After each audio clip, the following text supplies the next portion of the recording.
तो अपने धातुक्रम जो टॉपिक चल रहा था उस धातुक्रम टॉपिक के अंदर अपने अयस्कों के सांद्रण की विधियों का जिक्र कर रहे थे। और अयस्कों के सांद्रण की दो विधियां, गुरुत्वीय पृथक्करण विधि या द्रव्य धावन विधि, और दूसरी विधि हमारे पास थी चुंबकीय पृथक्करण विधि। इन दो विधियों का जिक्र अपने कर लिया था। इसके बाद में जो तीसरी विधि हमारे पास आती है वो है झाग पलवन विधि। तो सबसे पहले अपने बात करें कि जो झाग पलवन विधि है वो झाग पलवन विधि कौन से अयस्कों के सांद्रण में काम में ली जाती है। तो सबसे पहले मैं यहाँ पर कहता हूँ कि ये जो विधि है वो सल्फाइड अयस्कों के सांद्रण में प्रयुक्त होती है। ठीक है, तो सबसे पहले ये जो विधि है अपने बात करें कि जो हमारे पास झाग पलवन विधि है वो झाग पलवन विधि किस काम आती है या कौन से अयस्कों के सांद्रण के लिए काम में लेते हैं। तो मैंने कहा जो सल्फाइड अयस्क हैं उन सल्फाइड अयस्कों के सांद्रण में इस विधि को प्रयोग में लिया जाता है। जैसे हमारे पास उदाहरण हो सकता है कॉपर पाइराइड का उदाहरण आ सकता है। तो कॉपर पाइराइड जैसे CuFeS2 कॉपर पाइराइड तो सल्फाइड अयस्क है। या अपने इसमें कह सकते हैं गैलेना PbS हो सकता है हमारे पास, ठीक है, या जिंक ब्लेंड हो सकता है, ZnS हो सकता है। तो ऐसे सल्फाइड अयस्क इनके सांद्रण में कौन सी विधि प्रयोग में ली जाती है, झाग पलवन विधि को प्रयोग में लिया जाता है। अब बात करें कि इस विधि का सिद्धांत क्या है, ये किस सिद्धांत पर विधि कार्य करती है। तो मैं यहाँ इस विधि के सिद्धांत की बात करता हूँ अगर, तो इस विधि में क्या होता है कि हमारे पास देखिए कि अपने सांद्रण कर रहे हैं। तो सांद्रण इसमें एक तो क्या है कि एक तो सल्फाइड अयस्क हो गया और दूसरी क्या होगी अधात्री गैंग, या जिसको क्या नाम दिया गया अपयस्क नाम दिया गया। तो दो चीजें इसके अंदर है। पहली चीज तो हमारे पास यहाँ पर क्या है सल्फाइड अयस्क है और दूसरी चीज हमारे इसमें पास मौजूद है अधात्री। ठीक है, अधात्री के रूप में हमारे पास क्या था सिलिकेट्स हो सकते हैं, मिट्टी हो सकती है, रेत हो सकती है, ये क्या है अधात्री के कण हमारे पास मौजूद हो सकते हैं। तो अपने पास क्या होता है कि जो सल्फाइड अयस्क है इस विधि का जो सिद्धांत है, मुख्य जो सिद्धांत है अपने कहते हैं कि ये विधि अधिशोषण के सिद्धांत पर कार्य करती है। पहली बात अपने यहाँ करते हैं ये विधि किस सिद्धांत पर कार्य करेगी, अधिशोषण के सिद्धांत पर कार्य करती है। अधिशोषण का सिद्धांत यहाँ पर क्या कहता है कि जो सल्फाइड अयस्क है वो सल्फाइड अयस्क तेल में भीग जाते हैं, ठीक है, या तेल से आर्द्र हो जाते हैं, जबकि जो अशुद्धियां हैं वो अशुद्धियां हमने कहते हैं कि या जो सिलिकेट है वो सिलिकेट जल द्वारा आर्द्र हो जाती है। तो यहाँ पर दो चीजें आ गई कि एक सिद्धांत पर कार्य कर रहा है, अधिशोषण के सिद्धांत पर कार्य कर रहा है कि जो सल्फाइड अयस्क है वो सल्फाइड अयस्क तो किससे आर्द्र हो जाएंगे, अपने कहते हैं तेल से आर्द्र हो जाएंगे, ठीक है। और जो अधात्री है वो अधात्री किससे आर्द्र हो जाती है, जल से आर्द्र हो जाती है, जल में भीग जाती है। तो दो चीजें हमारे पास है। पहली चीज तो हमारे पास क्या थी सल्फाइड अयस्क थे। तो सल्फाइड अयस्क तो अपने कहा कि किस में भीग जाते हैं, सल्फाइड अयस्क तो हमारे कहा कि तेल में भीग जाते हैं, जबकि जो अशुद्धियां हैं वो अशुद्धियां तेल में भीग जाती हैं। तो इस तरह से ये जो विधि है इसमें जो ये अपने कहते हैं दोनों चीजों को क्या किया जाता है शीघ्रता से पृथक किया जा सकता है, क्योंकि अपने पता है कि जल और तेल दोनों परस्पर अमिश्रणीय होते हैं। जल और तेल क्या होते हैं, परस्पर अमिश्रणीय हैं, ठीक है। तो अमिश्रणीय होने के कारण से दोनों तो पृथक होंगे। अब उनमें से एक चीज तेल के साथ संयुक्त हो रही है और दूसरी चीज किसके साथ संयुक्त हो रही है, जल के साथ संयुक्त हो रही है। तो जब तेल और जो पानी पृथक होंगे तो ये जो दोनों पदार्थ हैं सल्फाइड अयस्क और अधात्री वो भी क्या हो जाते हैं, पृथक रूप में अलग हो जाते हैं, ठीक है। तो सबसे पहले अपने बात करें कि इस विधि में जो पदार्थ प्रयोग में लिए जाते हैं वो कौन से, सिद्धांत समझ में अपने कर लिया कि सिद्धांत क्या है, किसके लिए अपने इस विधि को काम में लिया जाता है, ठीक है। अब अपने बात करते हैं कि इस विधि में जो प्रयुक्त पदार्थ वो कौन कौन से हैं। सबसे पहला जो प्रयुक्त पदार्थ इसके अंदर अपने काम में लेते हैं वो है झाग कारक पदार्थ। सबसे पहला पदार्थ हमारे पास कौन सा है, झाग कारक। झाग कारक पदार्थ कौन से होते हैं, जो अपने कहते हैं कि जो वायु के साथ ऐसे पदार्थ मिलाए जाएं इस विधि के अंदर जो वायु के साथ मिलकर क्या करें, झाग उत्पन्न करने का कार्य करें, उन पदार्थों को क्या कहा जाता है, झाग कारक पदार्थ कहा जाता है। जैसे हमारे पास इसके जो उदाहरण आ सकते हैं झाग कारक या जो फेन कारक पदार्थ हैं उसमें हमारे पास वसा अम्ल उदाहरण आ सकता है झाग कारक का, ठीक है। वसा अम्ल हमारा इसका झाग कारक का उदाहरण है। या अपने इसमें लेते हैं कि जो चीड़ का तेल है वो चीड़ का तेल इसका उदाहरण आ सकता है। या अपने कह सकते हैं कि जो नीलगिरी का तेल है नीलगिरी का तेल भी झाग कारक पदार्थ का उदाहरण आ सकता है। तो ऐसे पदार्थ जो वायु के साथ मिलकर झाग उत्पन्न करने का कार्य करते हैं उन पदार्थों को क्या कहा जाता है, झाग कारक पदार्थ कहा जाता है, ठीक है। तो झाग कारक या पलवन कारक पदार्थ, सॉरी पलवनी फेन कारक पदार्थ। दूसरे हमारे पास जो पदार्थ आते हैं वो आते हैं पलवन कारक पदार्थ।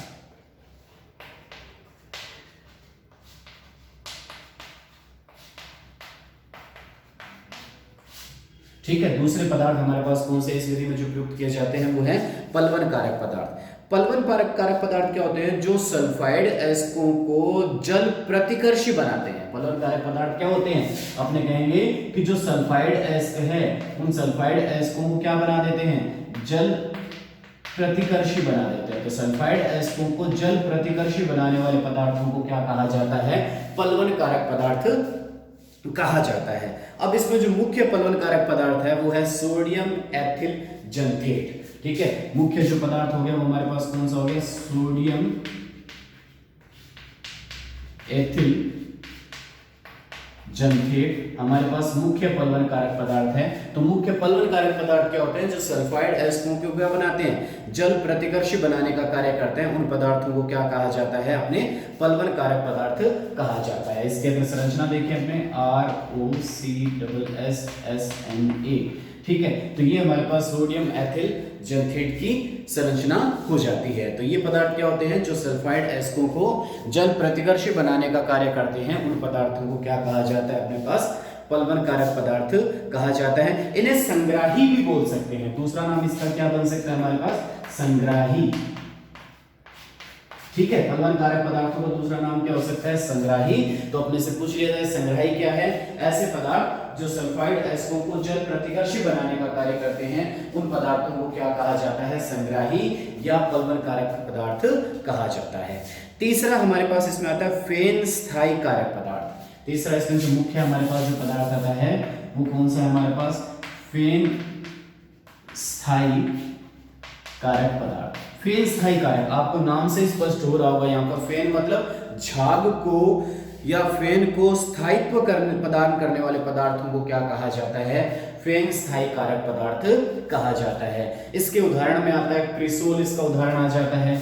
ठीक है, हमारे पास इसका उदाहरण क्या हो गया? हमारे पास क्रिसोल या हमारे पास एनिलीन, इसका उदाहरण आ जाता है।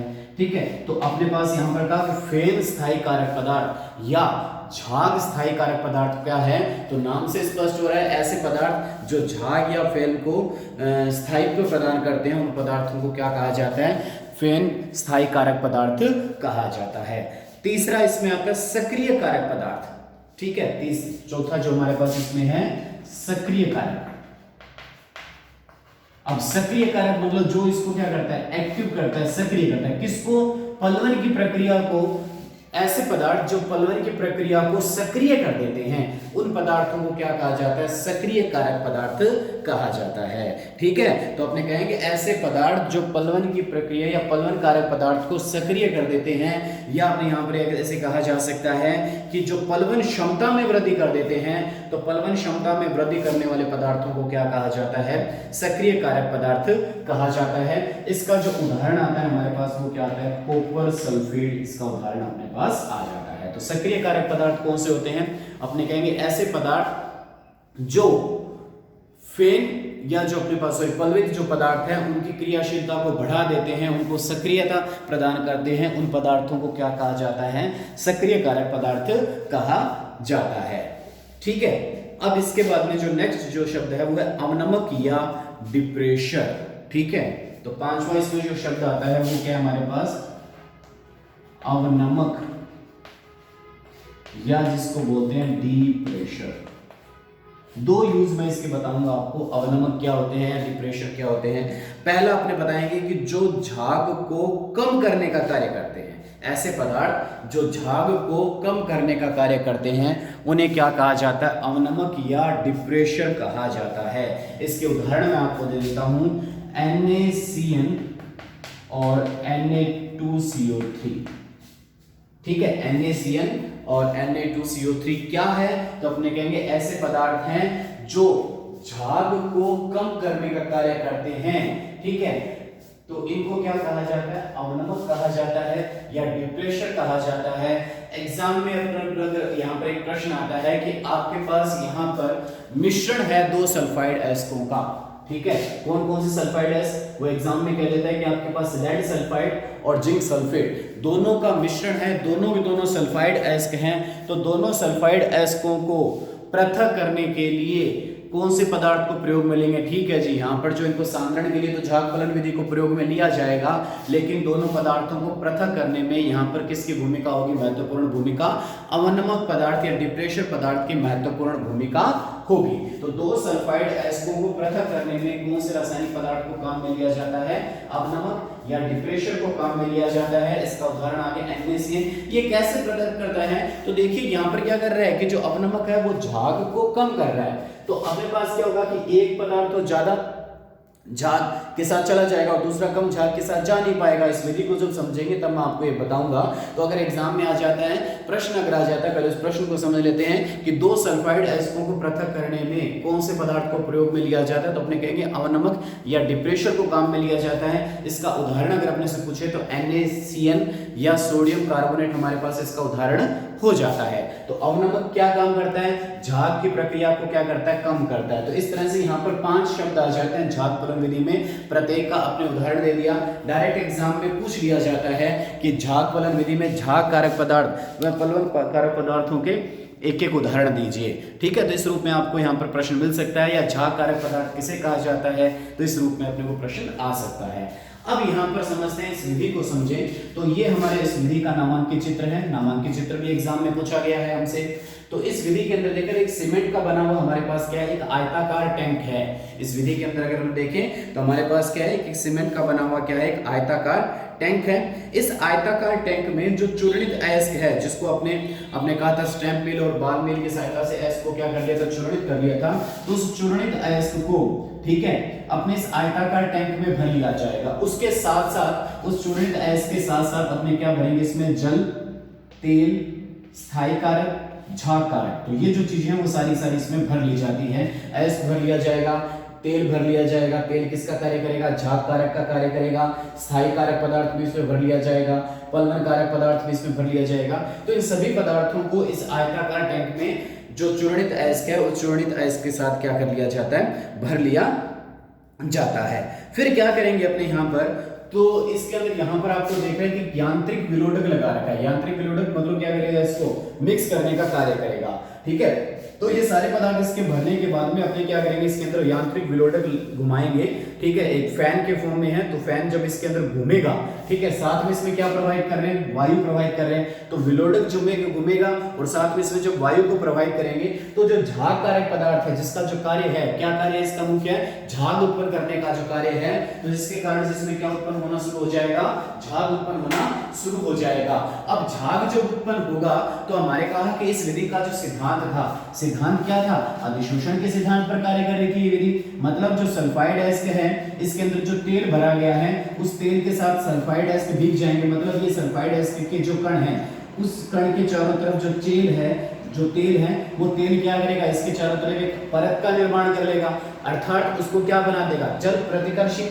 जो मेन कार्य किसका होता है? प्लवन कारक पदार्थ का होता है, जो क्या करता है? सल्फाइड एस्क को क्या बना देता है? जल प्रतिकर्षी बना देता है। अब जल प्रतिकर्षी बनने के कारण से क्या होगा? जैसे जैसे इसमें विलोडक जो घूमेगा, झाग उत्पन्न होंगे। तो झाग हल्के होने के कारण से सल्फाइड एस्क जल प्रतिकर्षी है, तो ये क्या करेगा? ऊपर उठाने का कार्य करेगा। अर्थात जो सल्फाइड एस्क है, जिनके चारों तरफ एक तेल की सुरक्षात्मक आवरण बन चुका है, वो इस जल की परत के ऊपर आ जाएंगे। अर्थात झाग युक्त सल्फाइड एस्क इस परत के ऊपर इकट्ठा होना शुरू हो जाएंगे। जैसे जैसे ये झाग बढ़ते जाएंगे तो इस टैंक से वो झाग क्या होते जाएंगे? बाहर निकलते जाएंगे। ठीक है, तो इस तरह से क्या होगा कि जो झाग युक्त सल्फाइड एस्क है वो इस टैंक से बाहर आ जाएगा।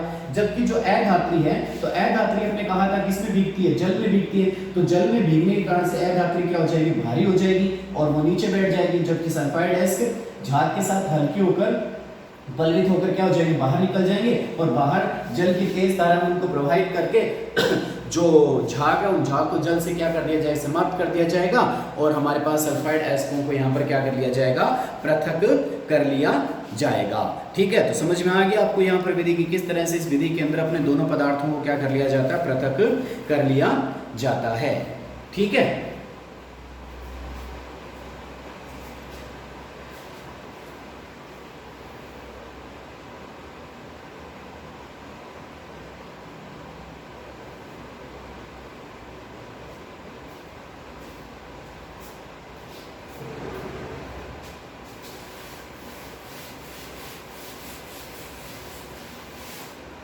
अब आपको मैं जो अपने बात कर रहे थे कि जो अवनमक था वो अवनमक क्या करता है, तो सल्फाइड एस्कों को पृथक करने का कार्य करता है। तो अवनमक का जो कार्य है वो अवनमक क्या कार्य करेगा उसको फिर थोड़ा सा डिटेल देख लेते हैं कि अवनमक क्या कर रहा है, सल्फाइड एस्कों को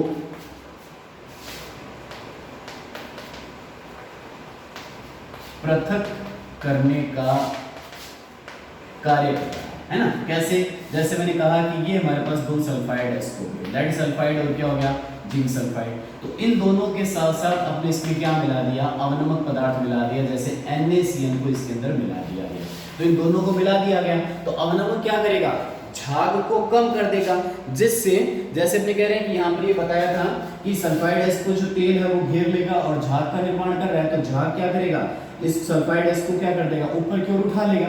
तो यहाँ पर से ये NaCN इन दोनों में से किसी एक को झाग के साथ जाने से रोक देगा, ठीक है, जिससे एक पदार्थ तो झाग के साथ जाने से रुक जाएगा।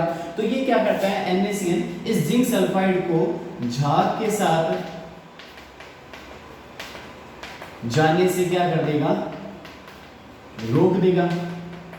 जबकि जो लेड सल्फाइड है वो लेड सल्फाइड झाग के साथ आसानी से बंधित होकर क्या हो जाएगा, ऊपर उठ जाएगा, और जिंक सल्फाइड क्या हो जाएगा, नीचे बैठ जाएगा। तो इस तरह से ये क्या कर रहा है, जो अवनमक दोनों सल्फाइड एस्कों को पृथक करने का कार्य कर रहा है, ठीक है। तो ये अपने से एग्जाम में यहाँ पर अपने को पूछा जा सकता है।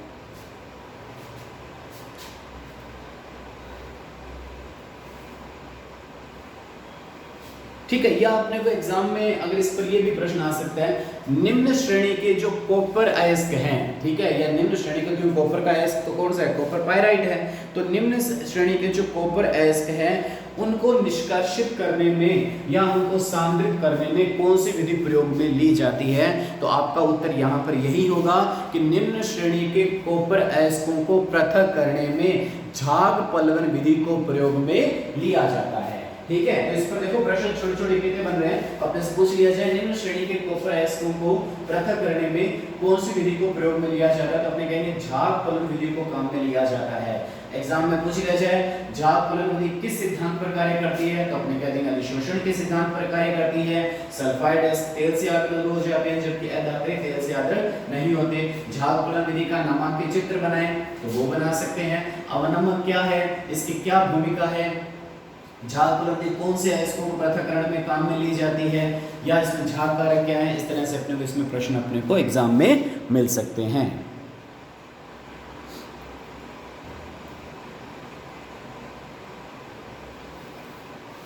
नेक्स्ट जो सांद्रण की जो विधि है वो है निक्षालन या रासायनिक पृथक्करण विधि।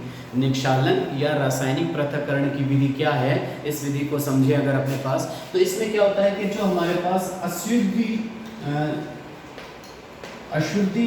युक्त जो अयस्क है, इस अयस्क को एक उपयुक्त अभिकर्मक में घोलते हैं, ठीक है। उसमें क्या किया जाता है, विलय किया जाता है। तो एक उपयुक्त अभिकर्मक में घुलने से क्या होगा कि जो अशुद्धि है, ठीक है, अशुद्धि मतलब जिसको अपने क्या नाम दिया है, अधात्री, गैंग या अपयस या मैट्रिक्स जिसको कहा गया है, तो वो जो पदार्थ है वो इस उपयुक्त अभिकर्मक में क्या रहेगा, अविलय रहेगा। लेकिन जो अयस्क है वो अयस्क क्या होगा कि इस उपयुक्त अभिकर्मक में क्या हो जाएगा, विलय होकर एक संकुल यौगिक का निर्माण कर लेता है, ठीक है। तो इस विधि से क्या कर लिया, अशुद्धि तो अविलय रहेगी जिसको छानकर क्या कर लिया जाता है, पृथक कर लिया जाएगा, और अयस्क क्या हो जाएगा, उसमें विलय हो जाएगा। तो अयस्क को विलय होने के कारण से अपने क्या करेंगे, इसको किसी भी भौतिक विधि के द्वारा, जैसे अपने कह सकते हैं यहाँ पर भौतिक विधि के अंदर नाम ले सकते हैं, क्रिस्टलीकरण की प्रक्रिया नाम ले सकते हैं, या आसवन की विधि के द्वारा क्या कर लिया जाता है, इसको पृथक कर लिया जाता है। अब ये विधि कौन से अयस्कों के सांद्रण में काम में ली जाती है उसकी बात अगर मैं यहाँ पर करता हूँ, तो ये जो विधि है मुख्यतः एल्यूमिनियम, सोना व चांदी धातुओं के सांद्रण में इस विधि को काम में लिया जाता है। ये विधि एल्यूमिनियम, सोना और चांदी के सांद्रण में प्रयोग में ली जाती है। इनके अयस्कों के सांद्रण में इस विधि को प्रयोग में लिया जाता है। जैसे एल्यूमिनियम के सांद्रण की जो विधियां हैं हमारे पास, उसमें क्या किया जाता है कि अपने बॉक्साइड से एल्यूमिना का निक्षालन किया जाता है। इसमें क्या किया जाता है, एल्यूमिनियम के लिए अपने पास अगर बात करें तो मैं कहता हूं इसका जो बॉक्साइड एस्क है, बॉक्साइड अयस्क से एल्यूमिना की प्राप्ति की जाती है। ठीक है, प्राप्त किया जाता है। इसकी 3 विधियां हैं। कौन कौन सी?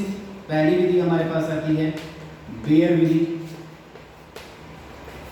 दूसरी हमारे पास इसमें आती है सरपेट विधि, और तीसरी इसमें विधि आती है होल विधि। ठीक है, तो ये तीनों विधियां क्या है, निक्षालन की विधियां हैं जिसमें बॉक्साइड एस्क से एल्यूमिना की प्राप्ति की जाती है। ठीक है, दूसरी अपने यहां पर बात करें कि सोने और चांदी के सांद्रण के लिए, सोना व चांदी के सांद्रण के लिए जो विधि काम में ली जाती है, जो या निक्षालन की जो विधि काम में ली जाती है, उस निक्षालन की विधि को अपने यहाँ पर क्या कहा जाता है, साइनाइड प्रक्रम कहा जाता है। उसका नाम क्या बन जाता है हमारे पास, साइनाइड प्रक्रम, या इसको क्या बोल दिया जाता है, हाइड्रो धातु क्रम या जल धातु क्रम इसको कह दिया जाता है। ठीक है, तो हमारे पास यहाँ पर निक्षालन की जो विधियां हो गई सामान्यतः जो किस सिद्धांत पर कार्य करते हैं उस सिद्धांत की बात कर ली अपने, कौन कौन से धातुओं के एस्कों के सांद्रण में प्रयोग में ली जाती है वो अपने बात कर ली, जिसमें जैसे अपने एल्यूमिनियम का जो एस्क है बॉक्साइड एस्क है, तो बॉक्साइड एस्क से एल्यूमिना की प्राप्ति के लिए निक्षालन की विधि को प्रयोग में लिया जाता है। बॉक्साइड एस्क से एल्यूमिनियम की प्राप्ति नहीं कर रहे अपने, यहाँ पर क्या किया जा रहा है, बॉक्साइड एस्क से एल्यूमिना को प्राप्त किया जा रहा है। ध्यान देने वाली बात है, हमने यहाँ पर एल्यूमिना लिखा है, एल्यूमिनियम को प्राप्त यहाँ पर नहीं कर रहे हैं। तो एल्यूमिना को प्राप्त करने के लिए, देखो एल्यूमिना से एल्यूमिनियम को प्राप्त करने की विधि आगे आएगी। अभी अपने क्या कर रहे हैं, एल्यूमिना प्राप्त कर रहे हैं, एल्यूमिना से एल्यूमिनियम, एल्यूमिना हो गया Al2O3, इसको प्राप्त किया जा रहा है किससे, बॉक्साइड एस्क से। तो एल्यूमिना से जो एल्यूमिनियम की जो प्राप्त करने की विधि है वो अलग है, उसको अपने बाद में करेंगे अभी अपने। ठीक है, तो अपने बॉक्साइड एस्क से एल्यूमिना को प्राप्त किया है, और बॉक्साइड एस्क से एल्यूमिना को जो प्राप्त करने की विधियां कौन कौन सी हो जाती है, बेयर विधि हो जाती है, सरपेट विधि हो जाती है, और अपने पास कौन सी विधि हो जाती है, हाल की विधि हमारे पास हो जाती है। इसी तरह से सोने और चांदी के जो सांद्रण की जो विधि है इसको साइनाइड प्रक्रम नाम दे दिया जाता है, हाइड्रो धातु क्रम नाम दे दिया जाता है, या इसको विस्थापन विधि भी अपने नाम दे सकते हैं। तो इसका अन्य नाम हमारे पास क्या बन सकता है, विस्थापन विधि भी इसको कहा जा सकता है। तो इन विधियों के द्वारा अपने क्या करेंगे, सोने और चांदी का क्या किया जाएगा, पृथक्करण की प्रक्रिया संपन्न की जाएगी। तो आज अपने जो निक्षालन के लिए इन मुख्यतः 4 विधियों का अपने जिक्र करेंगे। 3 तो हमारे पास एल्यूमिनियम के लिए आ गई, और एक विधि हमारे पास किसके लिए आ गई, सोने और चांदी के सांद्रण के लिए। इस विधि को अपने यहाँ पर प्रयोग में लिया जाएगा।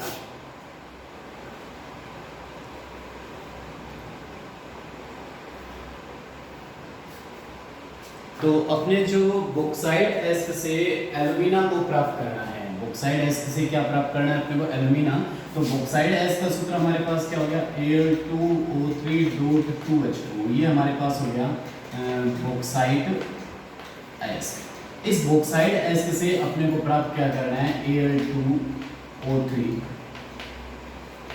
एल्यूमिना को प्राप्त करना है। ठीक है, तो बॉक्साइड एस्क से एल्यूमिना को प्राप्त करने के लिए अपने यहाँ पर 3 विधियां बताई है, बेयर की विधि, सरपेट विधि और होल विधि।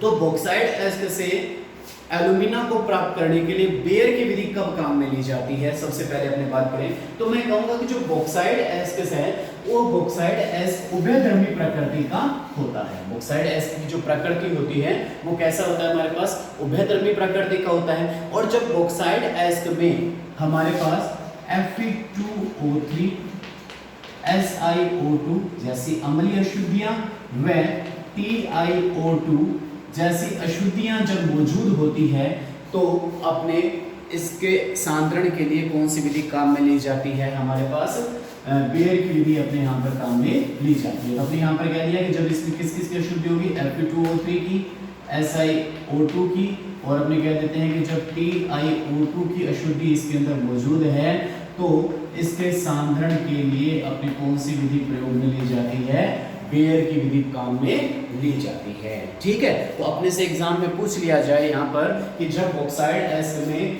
Fe2O3 SiO2 TiO2 की अशुद्धि मौजूद है तो इसके सामरण के लिए अर्थात बॉक्साइड एस को एल्यूमिना में प्राप्त करने के लिए कौन सी विधि प्रयोग में लेंगे, तो अपने कहेंगे बेयर की विधि यहाँ पर काम में ली जाती है। ठीक है, अब बेयर की विधि है क्या, तो इस विधि में क्या करते हैं कि जो बॉक्साइड एस है, अशुद्ध युक्त बॉक्साइड एस, ठीक है, जिसमें सिलिकेट की या रेत मिट्टी अन्य प्रकार की अशुद्धियां या अधातुयां मौजूद है, तो उसको क्या करेंगे अपने सोडियम हाइड्रोक्साइड, सांद्र सोडियम हाइड्रोक्साइड के साथ 473 से 523 केल्विन ताप पर और लगभग 35 वायुमंडलीय दाब के ऊपर गर्म किया जाता है इसके साथ में। तो क्या होता है कि ये जो बॉक्साइड एस है वो बॉक्साइड एस इस सोडियम हाइड्रोक्साइड के साथ मिलकर सोडियम मेटा एल्यूमिनेट का निर्माण कर देता है। तो ये जो सोडियम मेटा एल्यूमिनेट है वो क्या होता है कि इस जल में क्या होगा, विलय होगा, जबकि अशुद्धियां क्या होगी, जो इसमें मौजूद जो अशुद्धियां थी अशुद्ध बॉक्साइड में वो क्या होती है, अविलय होती है। ये निक्षालन का हमारे पास सिद्धांत था। तो जो संकुल यौगिक जो बना सोडियम मेटा एल्यूमिनेट वो तो क्या हो गया, विलय हो गया, जबकि अशुद्धियां क्या हो जाती है, अविलय होने के कारण से इनको क्या कर लिया जाता है, छानकर पृथक कर लिया जाता है। अब क्या करेंगे, ये जो विलयशील संकुल है इस विलयशील संकुल को अपने जो सोडियम मेटा एल्यूमिनेट का विलयशील संकुल है इसको ताजा एल्यूमिनियम हाइड्रोक्साइड के साथ, ठीक है, निक्षालित किया जाता है अर्थात गर्म किया जाता है। तो क्या होगा कि अपने को यहाँ पर एल्यूमिनियम हाइड्रोक्साइड, जिसको क्या बोला जा सकता है, जल योजित एल्यूमिनियम ऑक्साइड भी बोला जा सकता है। तो जल योजित एल्यूमिनियम ऑक्साइड या एल्यूमिनियम हाइड्रोक्साइड का अपने को क्या मिल जाएगा, श्वेत अवक्षेप मिल जाएगा। और सोडियम हाइड्रोक्साइड विलय होने के कारण से, विलयन रूप में होने के कारण से अवक्षेप को क्या कर लेंगे, पृथक कर लेंगे और विलयन को क्या कर लिया जाएगा, वहां से अलग कर लिया जाएगा।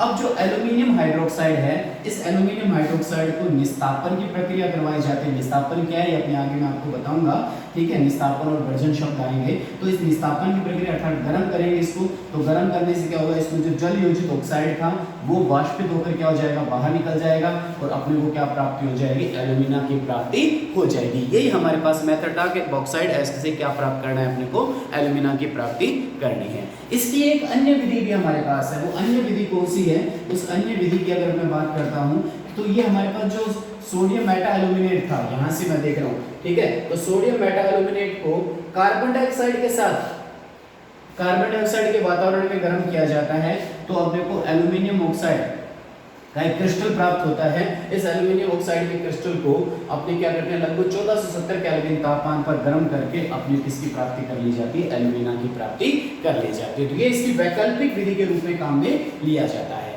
अब आपके यहाँ पर दिमाग में हो रहा होगा कि यहाँ पर अपने ताजा एल्यूमिनियम हाइड्रोक्साइड या जल योजित, ताजा जल योजित एल्यूमिनियम ऑक्साइड को क्यों काम में लिया है, ठीक है। तो यहाँ पर क्या होता है कि जो जल योजित एल्यूमिनियम जो ऑक्साइड लिया है तो इससे क्या होता है कि यहाँ पर एल्यूमिनियम हाइड्रोक्साइड का क्या प्राप्त हो रहा है, अपने को अवक्षेप प्राप्त हो रहा है। और अवक्षेप प्राप्त होने की प्रक्रिया क्या कहलाती है, अवक्षेपण की प्रक्रिया कहलाती है।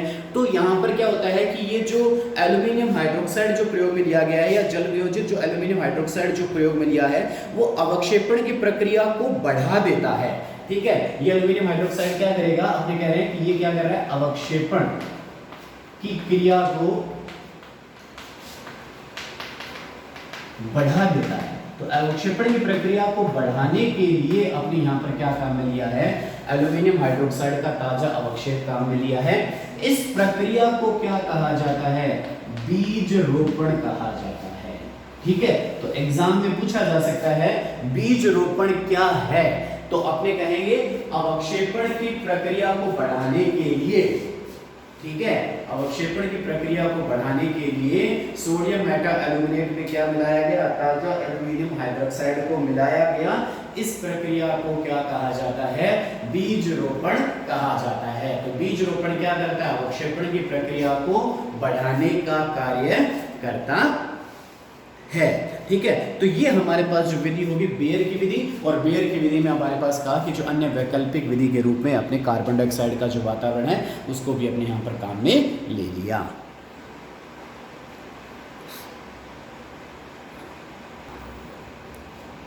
अगली विधि हमारे पास है जो बॉक्साइड एस को एल्यूमिना में कन्वर्ट करती है। तो वह विधि हमारे पास कौन सी है, होल की विधि। होल की विधि कब काम में ली जाती है? जब अपने कहते हैं बॉक्साइड एस्क में मुख्य अशुद्धि किसकी होती है?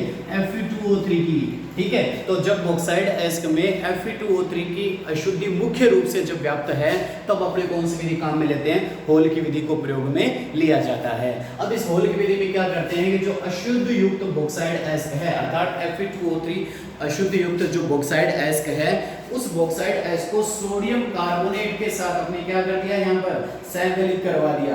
तो संकलित करने पर इसने किसका निर्माण कर दिया? सोडियम मेटाएल्यूमिनेट का निर्माण कर दिया।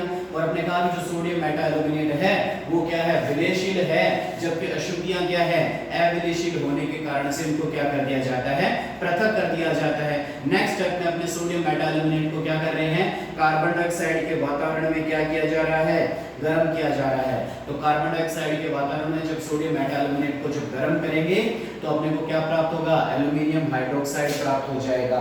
ठीक है, इस एल्यूमिनियम हाइड्रोक्साइड को निस्तापन के द्वारा अर्थात गर्म करके किस में परिवर्तित कर दिया जाएगा? एल्यूमिना में परिवर्तित कर दिया जाएगा। तो यहाँ पर अपने निस्तापन की प्रक्रिया के द्वारा इसको किस में परिवर्तित कर दिया जाता है? एल्यूमिना में परिवर्तित कर दिया जाता है। तो ये हमारे पास जो विधि आ गई वो विधि कौन सी आ गई हमारे पास? यहाँ पर होल की विधि हमारे पास आ गई। ठीक है, तो होल की विधि में जो मुख्य अंतर आपने से जो बेयर की विधि और होल की विधि में मुख्य अंतर क्या हुआ कि बेयर की विधि में तो 3 अशुद्धियां थी जबकि होल की विधि में मुख्य अशुद्धि Fe2O3 की है। वहां पर में जो क्षार था सोडियम हाइड्रोक्साइड को काम में लिया था, जबकि यहाँ पर क्या काम में ले रहे हैं? सोडियम कार्बोनेट को प्रयोग में लिया जा रहा है। तीसरी जो विधि हमारे पास वो है हमारे पास सर्पेक विधि। ठीक है, तो बॉक्साइड एस्क को एल्यूमिना में परिवर्तित करने की तीसरी जो मुख्य हमारे पास विधि आ रही है वो विधि आ रही है सर्पेक विधि। सर्पेक विधि को कब काम में लिया जाता है? जब बॉक्साइड एस्क में मुख्य अशुद्धि किसकी हो? सिलिका की अशुद्धि मुख्य रूप से उसमें व्याप्त हो, तब अपने कौन सी विधि काम में लेते हैं? यहाँ पर सर्पेक विधि काम में ली जाती है।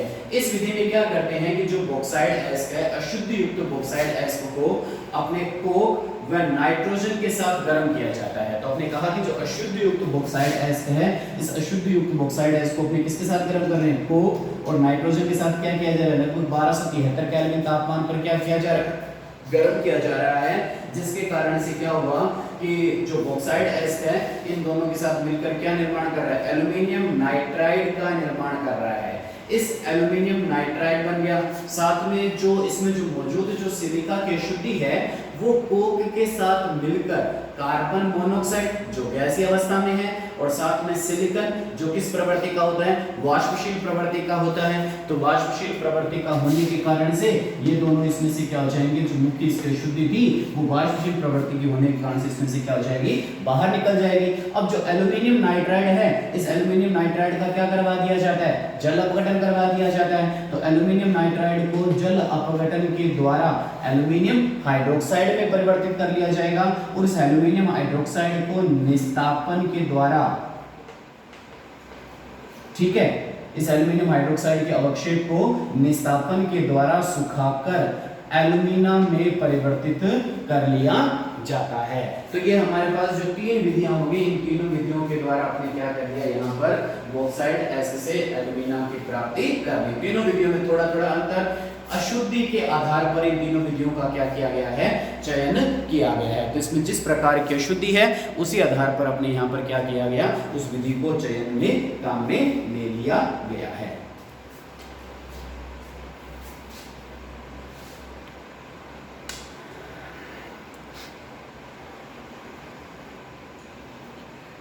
नेक्स्ट जो निक्षालन या रासायनिक प्रक्रम है वो अपने पास था सोने व चांदी के एस्क का निक्षालन।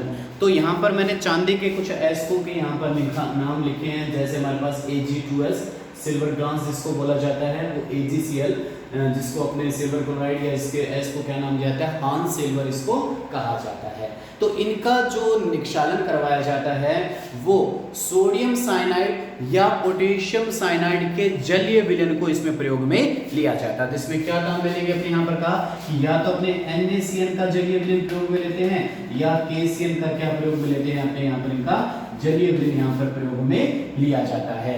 ठीक है, तो अपने क्या कर रहे हैं कि यहाँ पर इसमें जलीय विलयन को इनमें प्रयोग में ले रहे हैं। इसमें क्या किया जाता है मुख्य रूप से कि जो हमारे पास जो सिल्वर क्लोराइड या जो सिल्वर जो साइनाइड है, अर्जेंटाइड जो है, इसको सोडियम साइनाइड के साथ क्रिया करवाकर एक संकुल यौगिक का निर्माण कर लेते हैं। ये जो संकुल यौगिक जो बन रहा है, ये संकुल यौगिक जल में क्या है, विलय है, और अशुद्धियां क्या रहती है, जल में अविलय रहती है, जिसके कारण इसका पृथक्करण कर लिया जाएगा, निक्षालन का मुख्य सिद्धांत है। या जो दूसरी विधि अपने देख रहे हैं कि यहाँ पर इसमें दूसरा जो अपने ये तो AgCl के लिए काम मिली है, ये Ag2S के लिए काम मिली है, तो इसका NaCN प्लस ऑक्सीजन के वातावरण में क्रिया करके अपने यहाँ पर क्या किया, एक संकुल यौगिक का निर्माण कर लिया। इस संकुल यौगिक के अगर अपने नाम की बात करें तो यहाँ पर संकुल यौगिक का नाम क्या हो जाता है, सोडियम डायसाइनो अर्जेंटेट। इसको नाम क्या देते हैं अपने यहाँ पर, इसका नाम अगर मैं बोलता हूं तो सोडियम डाइसाइनो अर्जेंटेट। ठीक है, संकुल यौगिकों के नामकरण में ये नामकरण की जो प्रक्रिया है वो आपको सिखाई जाती है। तो अपने जो 9 चैप्टर जो अपने संकुल यौगिक जो करेंगे तो वहां पर इसके नामकरण की प्रक्रिया को सीखा जाएगा, किस तरह से इसको सोडियम डाइसाइनो अर्जेंटेट नाम दिया गया है। ठीक है, तो ये जो सोडियम डाइसाइनो अर्जेंटेट जो संकुल प्राप्त हुआ, इस संकुल यौगिक को अपने क्या किया, जिंक धातु के साथ क्रिया करवा दी। तो संकुल यौगिक की अपनी अभिक्रिया किसके साथ कर रहे हैं, जिंक धातु के साथ। तो जिंक धातु यहाँ पर विस्थापन की प्रक्रिया के द्वारा इस सिल्वर धातु को क्या कर देती है, जिंक क्या कर देती है, ज्यादा क्रियाशील होने के कारण से इस सिल्वर को यहाँ से क्या कर देती है, विस्थापित कर देती है, और जिसके कारण से अपने को जो सिल्वर है वो अवक्षेप रूप में प्राप्त हो जाता है। इसी तरह से यह विधि अपने किसके लिए काम में ले सकते हैं, सोने के सांद्रण में भी इस विधि को काम में लिया जाता है, जिसमें यहाँ पर एक सोने का हमारे पास सोडियम जो अपने पास डाइसाइनो जो औरम एक संकुल यौगिक बना, और इस संकुल यौगिक को जिंक धातु के साथ क्या कर दिया, यहाँ पर विस्थापन प्रक्रिया के द्वारा पृथक कर लिया जाता है। तो ये दोनों विधियां होंगी। फिर मैंने कहा था इस विधि के कुछ अन्य नाम भी हैं, जैसे इसको अपने साइनाइड प्रक्रम इसको नाम दिया था, इन विधियों को नाम क्या दिया था यहाँ पर, साइनाइड प्रक्रम नाम दिया था। तो साइनाइड प्रक्रम इसको क्यों कहा जाता है, क्योंकि देखो इसमें जो हमारे जो पदार्थ प्रयोग में लिए जा रहे हैं वो क्या लिया जा रहा है, NaCN या क्या लिया जा रहा है, KCl साइनाइड काम में लिया जा रहा है। तो साइनाइड को यहाँ पर प्रयोग में लिया जा रहा है, इसलिए इसको नाम क्या दिया गया है अपने यहाँ पर, साइनाइड प्रक्रम इसको नाम दिया जा रहा है। अर्थात प्रारंभिक पद में यहाँ पर साइनाइड संकुल प्राप्त हो रहा है, तो प्रारंभिक पद में साइनाइड संकुल के प्राप्त होने के कारण से इस प्रक्रम को अपने क्या नाम दिया जाता है, साइनाइड प्रक्रम नाम दिया जाता है। दूसरा अपने इसको नाम दिया था, वो क्या दिया था, हाइड्रो धातु क्रम भी इसको नाम दिया था, हाइड्रो धातु क्रम, या इसको क्या नाम दिया था, जल धातु क्रम भी इस विधि को नाम दिया था। ये नाम क्यों दिया था, तो इस नाम देने का जो पीछे जो लॉजिक है वो क्या है कि इसमें क्या करते हैं, जो धातु संकुल के जलीय विलयन से धातु का क्या किया जाता है, अवक्षेपण किया जाता है। क्या करते हैं यहाँ पर, धातु संकुल के जलीय विलयन से अपने क्या करते हैं, धातु को क्या किया जाता है, पृथक किया जाता है। तो धातु संकुल के जलीय विलयन से धातु को पृथक करने के कारण से इस विधि को जो नाम दिया जाता है वो हाइड्रो धातु क्रम या जल धातु क्रम इस विधि को नाम में दिया जाता है। अब अपने बात करें ये विधि जो किस सिद्धांत पर कार्य कर रही है, तो ये विधि अपने पास ऑक्सीकरण अपचयन सिद्धांत पर कार्य कर रही है। ये विधि किस सिद्धांत पर कार्य कर रही है, इसका सिद्धांत अगर अपने से पूछा जाए तो अपने बताएंगे इस विधि का जो सिद्धांत है वो क्या है, ऑक्सीकरण अपचयन का सिद्धांत है। अब ऑक्सीकरण अपचयन का सिद्धांत किस प्रकार से है, तो अपने देख रहे हैं यहाँ पर इस विधि में क्या किया जा रहा है, जो सोना और जो चांदी है, सोने और चांदी को देखो यहाँ पर चांदी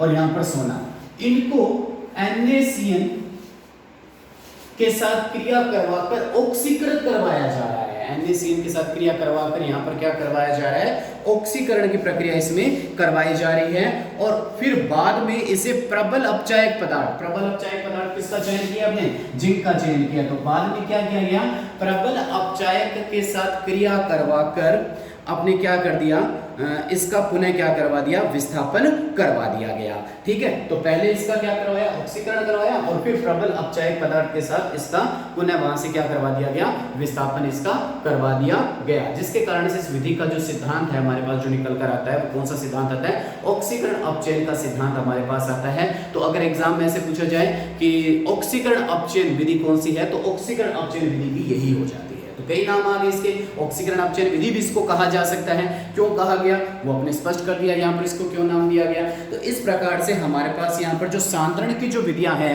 वो सांद्रण की विधियां हमने यहाँ पर कर ली, जो हमारे पास जो 4 प्रकार की हमने की थी, गुरुत्वीय पृथक्करण विधि, चुंबकीय पृथक्करण विधि, झाग फलन विधि, निक्षालन या रासायनिक प्रकरण। तो निक्षालन में हमने एल्यूमिनियम का और सोने और चांदी का क्या करवा दिया, निक्षालन करवा दिया गया।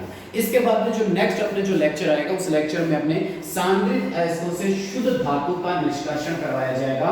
धातु क्रम का जो तीसरा स्टेप है उस तीसरे स्टेप का अपने यहाँ पर क्या करेंगे, जिक्र किया जाएगा। ठीक है, तो स्टूडेंट आप जो अपने जो चैप्टर यहाँ पर साथ के साथ जो चलते जा रहे हैं, आपको जो नोट्स दिए गए हैं वो नोट्स आप अपनी फेयर नोटबुक में नोट करते जाएं साथ के साथ। ठीक है, और साथ के साथ करें, ये नहीं पहले कर लें या बाद में कर लें, जो टॉपिक करवाया जा रहा है, जैसे आज ये टॉपिक रहा है इसको साथ के साथ आप नोट कर लें, तो आपको ये जो टॉपिक है ज़्यादा समझ में आ जाएगा। ठीक है, तो आप अपनी जो स्टडी है प्लीज़ रेगुलर रखें। ठीक है, ये नहीं है कि आप बीच में इसमें गैप दे लें। मैं देख रहा हूँ जो स्टूडेंट की जो स्टडी है वो बिल्कुल रेगुलर नहीं रह पा रही है, तो सभी स्टूडेंट अपनी स्टडी को रेगुलर रखें।